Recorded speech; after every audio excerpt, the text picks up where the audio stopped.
మీరు వడ్లు ఇచ్చే రోజు మాకు చెప్పకుండా ఇచ్చింది. ప్రతిసారి కూడా మా కెపాసిటీకి మించి ఇస్తుంది. అయినా నేను ఎప్పుడు ఆబ్జెక్ట్ చెప్పాను, ఎందుకంటే రైతు నష్టపోతుంది కాబట్టి. రైతుల పక్షపాతిగా నేను మిల్లు పెట్టుకొని కూర్చున్నాను. మీరు ఇచ్చిన కానీ ఈ రోజు వరకు ఏ సీజన్ కూడా డిఫాల్ట్ కాకుండా పెట్టాను. అవునా కదా? మీరు ఇచ్చిన వాటిల్లో 68% ఎట్టి పరిస్థితుల్లో రాదు. అది మీకు తెలుసు, అందరికీ తెలుసు. ఈ ప్రభుత్వానికి మాత్రం ఏం తెలుసు తెలియదు, నాకే తెలుసు. అయినా మేము 65 కేజీల ప్రకారం పెట్టుకోవడం ఉన్నాం. ఎక్కడ డిఫాల్ట్ కాకుండా ఇస్తా ఉన్నాం.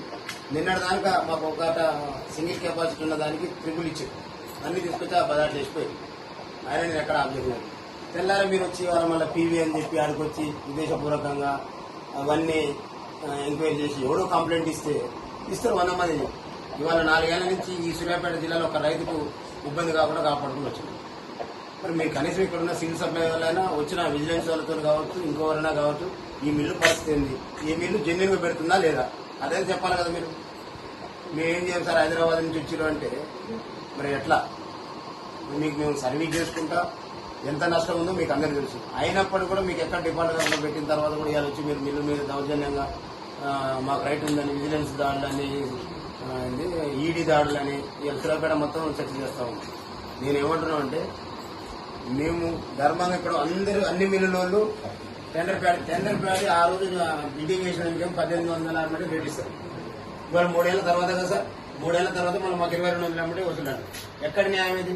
అడిగేటోళ్ళు లేకనే కదా. మిమ్మల్ని బయట టెండర్ వేస్తేనేమో 1800కి ఇచ్చి మేము ఇప్పుడు 3-4 ఏళ్ల నుంచి మా దాంట్లో పెట్టుకొని దాచి మేము మిల్లింగ్ చేసుకుని మీకు డబ్బులు ఇస్తామంటే ఒప్పుకోవడం లేదు, ఉండాలి వాడు ఎత్తపోతారని చెప్పి ఇన్ని రోజులు ఆపి పెడితే అది బూడిద అయిపోయింది.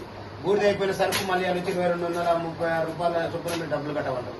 మేము కట్టేదానికి ఇప్పటి వరకు ఆర్ఓలు క్లియర్ కాలేదు. మేము 4,30,00,000 కడితే నాకు 1,75,00,000 మీరు ఆర్ఓ చూపిస్తాం.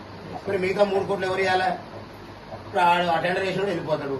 నా 3 కోట్ల క్లారిటీ ఎవరు ఇస్తారని ఈ రోజు వరకు అడుగుతున్నా. ఇస్తే నేను డబ్బులు కడతానంటే మీరు అట్లా కట్టించుకోలేదు. పైకి ఇవాళ వచ్చి ఉద్దేశపూర్వకంగా మా మిల్లుల్ని బదనాలు చేసుకుంటా, మమ్మల్ని బదనాలు చేసుకుంటా డిస్టర్బ్ చేసుకోవడం. నేను బరాబర్ చెప్తున్నా సార్, సివిల్ సప్లైలా మీరు రూల్ ప్రకారం అంటే నడుస్తుందా?